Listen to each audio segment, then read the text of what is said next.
Hello student, welcome to unique Shiksha Sansthan senior secondary school Sikar. मैं गोकुल आज आपके लिए लेके आया हूँ क्लास 8 विज्ञान विषय। चैप्टर नंबर हमारा सेकंड चल रहा था।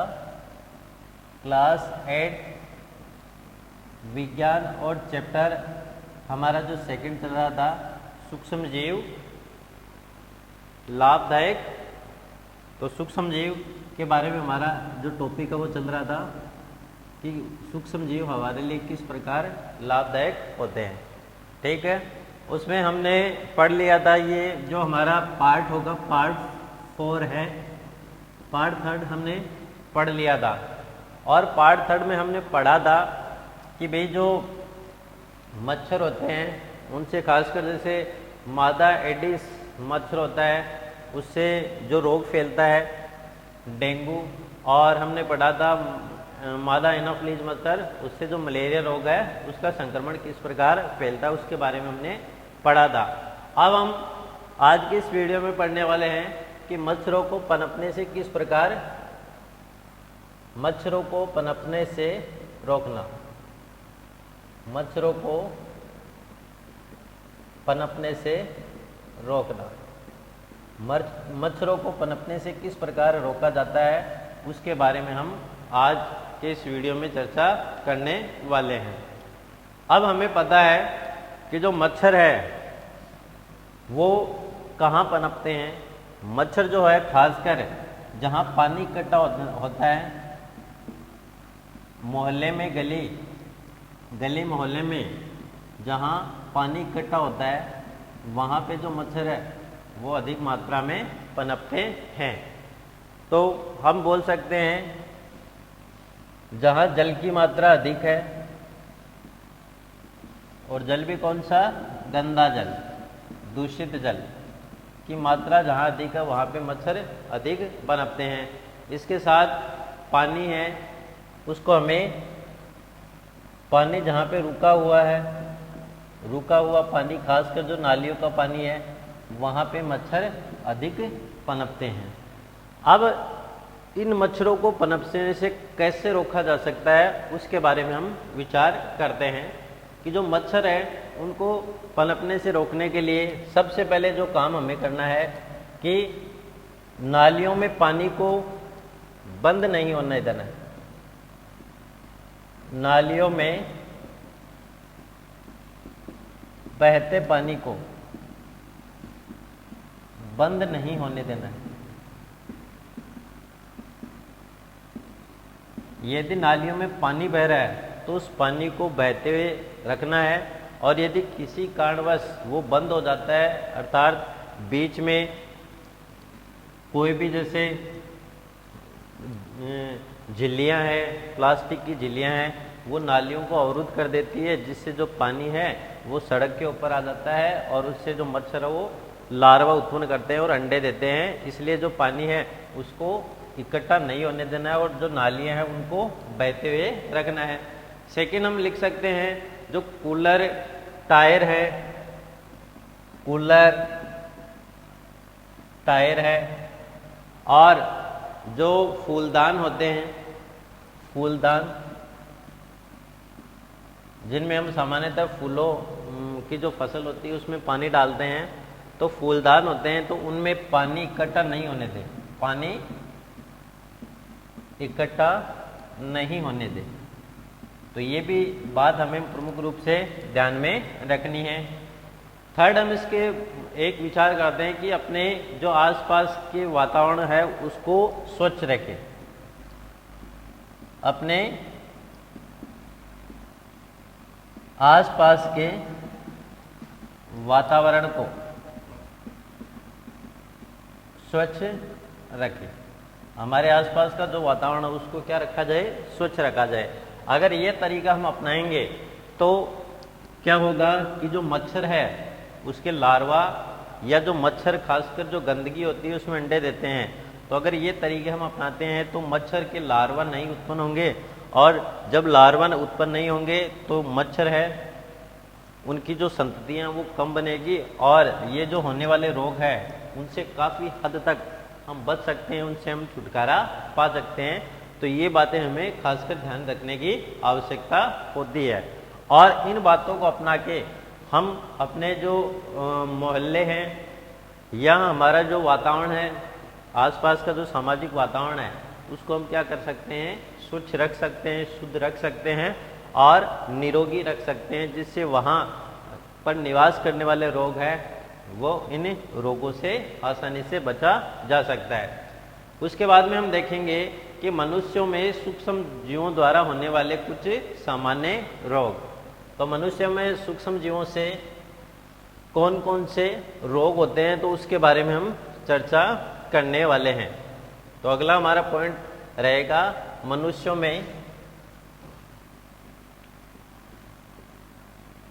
में सूक्ष्म जीवों द्वारा होने वाले कुछ सामान्य रोग। तो सूक्ष्म जीवों द्वारा मनुष्य में कौन कौन से रोग होते हैं, इसके बारे में हम एक सारणी के द्वारा समझने वाले हैं। तो सबसे पहले हम जो सारणी बनाएंगे उसमें जैसे सबसे पहले हम लिखेंगे मानव रोग। तो मानव में कौन कौन से रोग होते हैं उसको हम अलग लिखेंगे। फिर इन रोग को रोग कारक फैलाने वाले यानी रोग को फैलाने वाले सूक्ष्म जीव, रोग कारक सूक्ष्म जीव। तो रोग कारक सूक्ष्म जीव कौन से हैं उनके बारे में अलग से देखने वाले हैं। फिर आता है संचरण का तरीका। संचरण का तरीका तो किस माध्यम से फैलते हैं, तो इनके फैलने का जो माध्यम है वो क्या है। उसके बाद में बचाव के सामान्य उपाय, बचाव के सामान्य उपाय। तो ये चीज़ हमें इसमें अच्छे से पढ़नी है। तो कौन कौन से रोग हैं, इनके बचाव के सामान्य उपाय क्या है, तो इनके बारे में हम देखने वाले हैं। सबसे पहले बात करते हैं क्षय रोग की। क्षय रोग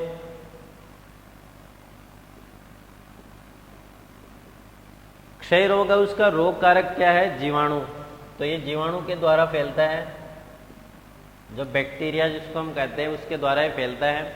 और वायु, और इसका संचरण क्या है, वायु। तो संचरण का तरीका क्या है, वायु है। उसके बाद में जैसे खसरा,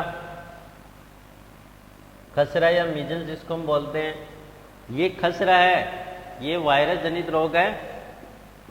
वायरस या हम लिख सकते हैं विषाणु जनित रोग। और इसके संचरण का तरीका भी क्या है, वायु। तो ये भी वायु के माध्यम से संचरित होता है। उसके बाद में चिकन पॉक्स। चिकन पॉक्स, ये जो चिकन पॉक्स है वो भी वायरस जनित रोग है, अर्थात वायरस के संक्रमण से फैलता है। और ये वायु व सीधे संपर्क द्वारा होता है, या तो वायु से हो सकता है या व्यक्ति से यदि सीधा संपर्क रखा जाए तो ये रोग है उसका संचरण हो सकता है या फैल सकता है।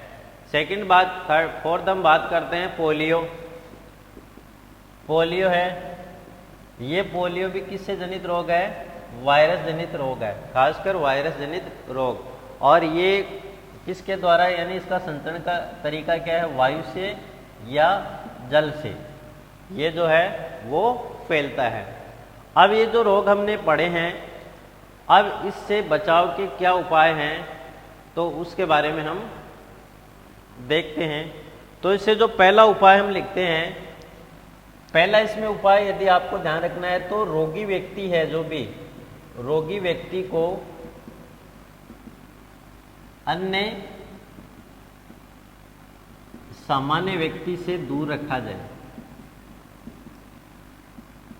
सामान्य व्यक्ति से दूर रखा जाए। जो भी रोगी व्यक्ति मिले उस व्यक्ति को सामान्य व्यक्ति है उससे दूर रखा जाए, तो उसके द्वारा इन रोगों के संचरण है उसको काफ़ी हद तक कम किया जा सकता है। सेकेंड हम लिख सकते हैं रोगी की व्यक्तिगत वस्तुओं को अलग रखा जाए। रोगी की व्यक्तिगत वस्तुओं को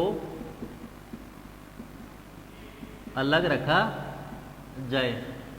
जो भी व्यक्तिगत वस्तु है किसकी, रोगी की, उनको क्या रखा जाए, अलग रखा जाए। उसके बाद में हम अगला इसमें देखते हैं। तो पहला हमने देखा रोगी व्यक्ति जो भी है उसको सामान्य व्यक्ति जो भी है उससे क्या दूर रखा जाए, अर्थात उनसे दूरी बना के रखी जाए। सेकंड हम पढ़ेंगे कि रोगी व्यक्ति को जो व्यक्तिगत वस्तु है उसकी पर्सनल चीज़ें हैं उनको सामान्य वस्तु से अलग रखा जाए, कि उनका जैसे रूम है वही क्या कर दिया जाए, अलग कर दिया जाए। उनके खाने पीने के बर्तन है उसको अलग कर दें, पहनने के जो कपड़े हैं उनको क्या कर दिया जाए, अलग कर दिया जाए।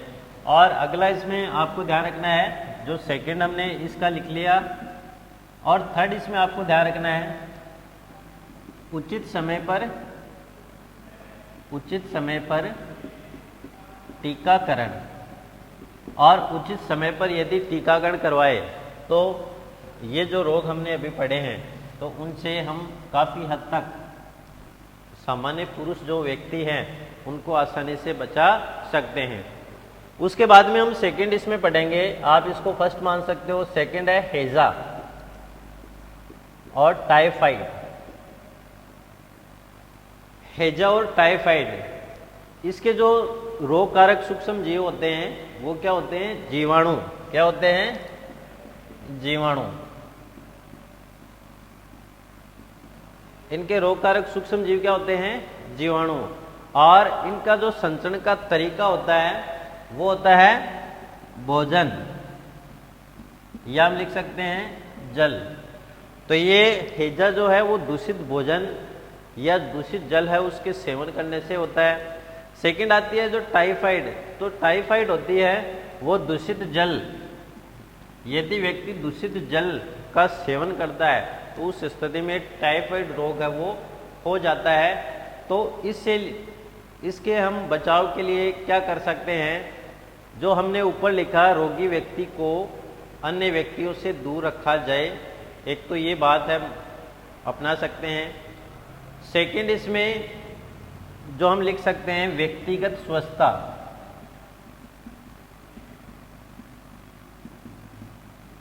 व्यक्तिगत स्वच्छता अपना के हम उससे रोगों से बच सकते हैं। अच्छी आदतों को अपनाना, जो भी खाने पीने की अच्छी आदतें हैं उनको अपनाना, अच्छी आदतों को अपनाना। थर्ड इसमें हम लिख सकते हैं उचित समय पर टीकाकरण। उचित समय पर टीकाकरण, और उचित समय पर टीकाकरण करके इस रोगों से बचा जा सकता है। फोर्थ हम लिख सकते हैं उबला जल या स्वच्छ भोजन। तो हम लिख सकते हैं उबला जल। तो जल को यदि उबाल कर पिया जाता है तो रोगों से बचा जा सकता है। वह स्वच्छ भोजन का उपयोग करके, स्वच्छ यानी ताज़ा भोजन खाके, स्वच्छ भोजन का यूज करके इन रोगों से बचा जा सकता है। किन से, खासकर जो हैजा है और जो टाइफाइड है, इन रोगों से आसानी से बचा जा सकता है। थर्ड हम देखते हैं इसमें कुछ और रोग के बारे में, खासकर हेपेटाइटिस, इसका अलग कुछ है। हेपेटाइटिस ए एंड बी होता है, दो इसकी टाइप्स होते हैं, हेपेटाइटिस ए और बी। जब ये रोग होता है तो ये किससे संक्रमित करता है, इसका रोग जनक या सूक्ष्म जीव क्या है, वायरस। तो वायरस के संक्रमण से होता है। और इनका जो तरीका है संक्रमण का तरीका वो क्या है, जल। तो जल के द्वारा अर्थात दूषित जल के सेवन से हेपेटाइटिस जो रोग है वो व्यक्ति को होता है। अब इससे किस प्रकार से बच सकते हैं, तो इससे बचने के लिए देखो, जल आए तो उबले हुए जल का सेवन, उबले हुए जल का सेवन यदि व्यक्ति करता है तो इस रोग से बच सकता है। क्यों? क्योंकि यदि जल को उबाल दिया जाता है तो जल में जो सूक्ष्म जीव होते हैं हानिकारक, वो क्या हो जाते हैं, नष्ट हो जाते हैं। और सेकंड इसका हम लिख सकते हैं उचित समय पर टीकाकरण। उचित समय पर टीकाकरण, तो उचित समय पर टीकाकरण करके भी हम इन रोगों से आसानी से बच सकते हैं। फिर हम अगला इसमें एक और देखते हैं, जैसे मलेरिया।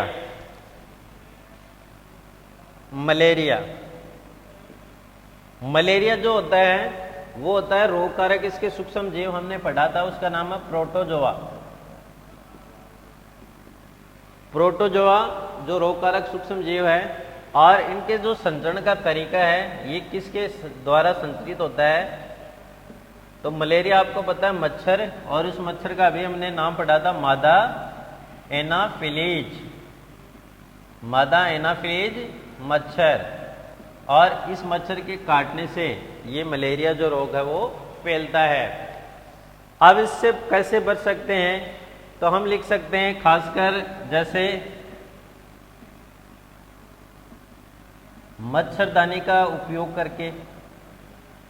जो भी मच्छरदानी है सोते समय यदि लगा ली जाए तो उसका उपयोग करके हम इससे बच सकते हैं। सेकेंड हम लिख सकते हैं मच्छर भगाने वाले रसायन का उपयोग करके, कीटनाशक का छिड़काव करके। तो कीटनाशक का छिड़काव करके,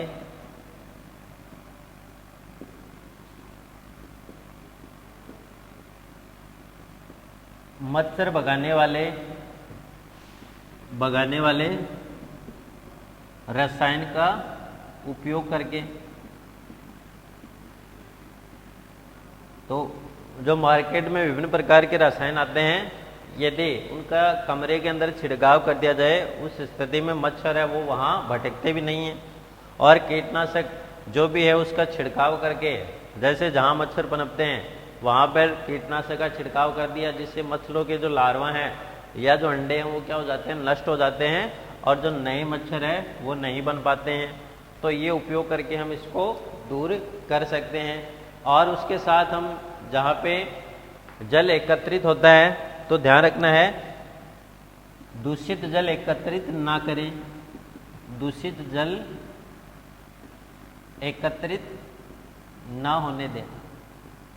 और जहाँ पे दूषित जल एकत्रित हो रहा है उसको एकत्रित ना होने दें।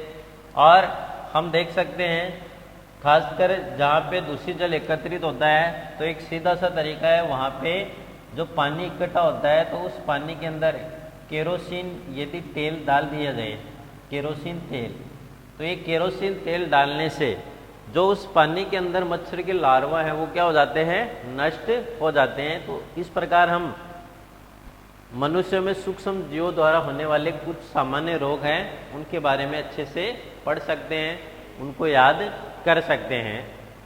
अब अगला हमारा पॉइंट रहेगा जंतुओं में रोग कारक जीवाणु। तो अगला जो पॉइंट हमारा रहने वाला है वो होगा जंतुओं में रोग कारक जीवाणु। तो जंतुओं में रोग कारक जीवाणु कौन से हैं उनके बारे में हम अच्छे से समझने वाले हैं। जंतुओं में रोग कारक जीवाणु। तो जंतुओं में कौन कौन से रोग कारक जीवाणु है तो उसके बारे में अब हम देखने वाले हैं।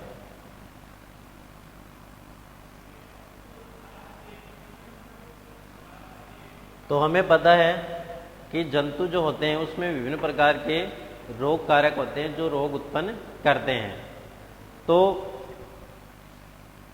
जो रोग कारक होते हैं वो मनुष्य व पौधों में ही, हमें पता है, हमने अभी ये पढ़ लिया कि भाई मनुष्य और पौधों में कई रोग कारक जो रोग उत्पन्न करते हैं। तो मनुष्य व पौधों में ही रोग कारक रोग उत्पन्न नहीं करते, बल्कि ये जंतुओं में भी रोग उत्पन्न करते हैं। जो जंतु होते हैं उन जंतुओं में भी क्या करते हैं, रोग उत्पन्न करते हैं। जैसे एंथ्रेक्स, एक उदाहरण के द्वारा हम इसको समझते हैं। एक रोग होता है एंथ्रेक्स।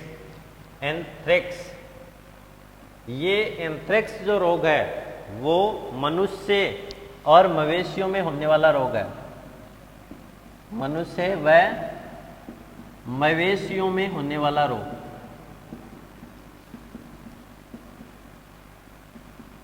होने वाला रोग है। कौन सा? एंथ्रेक्स। मनुष्य और जो मवेशी है उनमें होने वाला रोग है जिसका नाम है एंथ्रेक्स। अब ये है जो कि एक भयानक रोग होता है, काफ़ी खतरनाक रोग होता है, और इस रोग का जो संचरण होता है वो किसके द्वारा होता है? जीवाणु। अर्थात इसके जो रोग कारक सूक्ष्म जीव है उसका नाम क्या है? जीवाणु। तो जीवाणु के द्वारा मनुष्य और मवेशियों में होने वाला रोग क्या है? एंथ्रेक्स। तो हमने पढ़ा कि जंतुओं में रोग कारक जीवाणु भी होते हैं और मनुष्य और जो पौधे हैं उनको छोड़ के, यानी उनमें तो होते हैं, साथ ही जंतुओं में भी कई रोग कारक होते हैं जिसमें मनुष्य और मवेशी जो होते हैं, पशु पक्षी पशु होते हैं, तो उनमें ये रोग होते हैं एंथ्रेक्स जो जीवाणु के संचरण से फैलता है। इसी प्रकार जैसे जो गाय होती है, खास पर गाय, जो पशु में खासकर गाय, उसमें रोग होता है एक मुंह पका और एक होता है खुरपका। मुंह पका और खुरपका रोग, और ये रोग भी किसके द्वारा संचरित होते हैं? वायरस के द्वारा फैलते हैं। तो हमने एक उदाहरण पढ़ा एंथ्रेक्स का, जो मवेशियों और मनुष्यों में जीवाणु के द्वारा संचरण से फैलने वाला रोग है। इसी प्रकार गाय जो होती है उसमें मुंह पका और खुरपका, ये रोग जो है वो वायरस के संक्रमण से फैलने वाला रोग होता है। अब आता है पौधों में रोग उत्पन्न करने वाले सूक्ष्म जीव। तो पौधों में रोग उत्पन्न करने वाले सूक्ष्म जीव कौन कौन से हैं, तो उसके बारे में हम देखते हैं। तो अगला पॉइंट रहने वाला है पौधों में रोग उत्पन्न करने वाले सूक्ष्म जीव। तो पौधों में रोग उत्पन्न करने वाले सूक्ष्म जीव कौन से हैं, तो उसके बारे में हम चर्चा करने वाले हैं। अब हमें पता है कि जैसे विभिन्न, जैसे सेब है, चावल है, जितने भी अनाज है या जो फल है, उनमें कोई ना कोई रोग होता है। हम जो भी डेली लाइफ में यूज करते हैं फलों को, अनाजों को, तो उनमें विभिन्न प्रकार के सूक्ष्म जीव हैं जो इससे रोगग्रस्त करते हैं, जिससे क्या क्या होता है, जो फसल है उसकी उपज में क्या होती है? कमी हो जाती है। फसल की उपज कम हो जाएगी, फसल की पैदावार है वो क्या हो जाएगी? कम हो जाएगी। और यदि फसल की कम होता है तो जो किसान है उसको लाभ है वो क्या होगा? कम होगा। तो अतः चाहिए क्या कि उन रोग कारक सूक्ष्म जीवों के ऊपर, रोग कारक सूक्ष्म जीवों पर क्या किया जाए? नियंत्रण किया जाए, और नियंत्रित करके इनको क्या करके? नियंत्रित करके उनको नष्ट करें, ताकि जो फल हैं या जो अनाज है उनकी फसल की जो पैदावार है वो अच्छी की जा सके। अब हम देखते हैं सूक्ष्म जीवों द्वारा पौधों में होने वाले कुछ सामान्य रोग। अब कौन कौन से सूक्ष्म जीव हैं और उनमें पौधों में कौन कौन से रोग हैं वो किए जाते हैं, उसको हम सारणी के द्वारा देखते हैं। अब सबसे पहले पादप रोग। सबसे पहले पादप रोग, उसके बाद में सूक्ष्म जीव देखेंगे, जैसा हमने ऊपर देखा था सूक्ष्म जीव। उसके बाद में इनके संचरण का तरीका, तो ये किन के द्वारा संचरित होते हैं, इनके संचरण का प्रमुख तरीका जो है वो क्या है। तो सबसे पहले इसमें जो रोग आता है, जो नींबू में होता है, नींबू का कैंकर रोग। क्या नाम है? नींबू का कैंकर रोग। ये जीवाणु के द्वारा होता है, और इनके जो संचरण का तरीका है वो क्या है? वायु है। तो वायु के द्वारा संचरित होता है ये रोग। सेकंड जो रोग है उसका नाम है गेहूं की रस्ट, कवक के द्वारा होता है। गेहूं की रस्ट, तो इसका जो सूक्ष्म जीव है उसका नाम है कवक। तो कवक के द्वारा, और ये वायु, इनके संचरण का तरीका क्या है? वायु के द्वारा। और वायु के साथ जो बीज, यदि खराब प्रकृति के बीज आ जाएं, जो हम मार्केट से बीज खरीदते हैं, तो उनकी जो प्रकृति खराब हो अच्छी गुणवत्ता के नहीं हो तो बीज के कारण भी ये गेहूं का जो रस्ट है वो पौधों में रोग हो सकता है। थर्ड आता है भिंडी की पीत। भिंडी की पीत, ये भिंडी की पीत जो रोग है वो किसके द्वारा होता है? वायरस के द्वारा। किसके द्वारा? वायरस। और इनके संचरण का तरीका क्या होता है? कीट होता है। तो इस प्रकार हम कुछ उदाहरण के द्वारा इसको अच्छे से समझ सकते हैं। अब हमारा जो अगला पॉइंट रहने वाला है उसका नाम होगा खाद्य विषाक्तन, फूड पॉइजनिंग। तो हमारा अगला पॉइंट रहेगा खाद्य विषाक्तन। तो उसके बारे में हम देखते हैं। खाद्य विषाक्तन, फूड पॉइजनिंग। अब खाद्य विषाक्तन क्या होता है? खासकर जो गर्मियों का समय होता है, उन गर्मियों के समय में जो भोजन होता है, तो भोजन में जो सूक्ष्म जीव होते हैं वातावरण में रहने वाले, वो भोजन से क्रिया करके भोजन को क्या कर देते हैं? दूषित कर देते हैं। और दूषित करने से भोजन की जो प्रकृति है वो अम्ल बनने के कारण विषैली हो जाता है, जिससे यदि कोई व्यक्ति उस भोजन का सेवन करता है तो उस व्यक्ति को उल्टी, वमन जैसी कुछ दिक्कतें होने लगती है। तो उस घटना को हमको क्या बोलते हैं? खाद्य विषाक्तन जो है वो कहते हैं। अब जैसे हमारी जो बुक है एनसीईआरटी की, अब उस बुक में हमने पहले बात की थी, जो और पहले जो कैरेक्टर हैं वो कुछ क्वेश्चन करेंगे और उसके आधार पे उनका उत्तर है वो दिया जाएगा। अब जैसे इसमें जो पहली है वो क्वेश्चन करती है। अब पहली क्या करती है कि वो अपनी दोस्त की पार्टी में गई। जब दोस्त की पार्टी में वो गई तो उन्होंने वहां पे कुछ खाना खाया, भोजन खाया, ठीक है, व्यंजन खाए। तो जब वो घर आई तो उसको वमन व उल्टी होने लगी। घर पे आते ही उस पहेली को वमन व उल्टी होने लगी। और जब वह डॉक्टर के पास चेकअप कराने के लिए गई तो डॉक्टर ने कहा कि ये सब कारण ये उल्टी वगैरह जो हो रही है वो किसके कारण हो रही है? खाद्य विषाक्तन या फूड पॉइजनिंग के कारण ये सब हो रहा है। तो हम देखते हैं कि भाई ये फूड पॉइजनिंग होता क्या है। तो अभी भी हमने इसमें देखा कि जो सूक्ष्म जीव होते हैं, जो भी सूक्ष्म जीव, वो क्या करते हैं? भोजन है उसको प्रदूषित करते हैं, उसको संदूषित करते हैं और संदूषित करके खाद्य को विषाक्त कर देते हैं। इसे हम क्या बोलते हैं? खाद्य विषाक्तन इसको कहते हैं।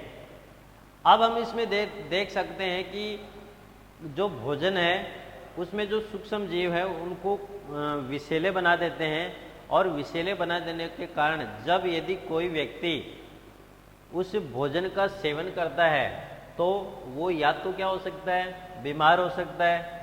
यदि जो दूषित संदूषित भोजन है उसको यदि व्यक्ति खाए तो या तो बीमार हो सकता है, या फिर यदि ये समस्या अधिक समय तक बनी रही तो व्यक्ति है उसकी कई बार क्या हो जाती है? व्यक्ति की मृत्यु भी हो जाती है। तो अतः हमें जो भोजन करते समय जो सावधानी है उसका उपयोग करना चाहिए। तो व्यक्ति यदि मर जाए तो दिक्कत हो सकती है। तो अतः जब भी हमें कुछ खाना हो तो संदूषित भोजन को खाने से बचा जाए। तो इस प्रकार हम देख सकते हैं कि खाद्य विषाक्तन के द्वारा व्यक्ति जो है उसकी लाइफ में या उसके जीवन में कई तरह की समस्या परेशानी उत्पन्न हो सकती है।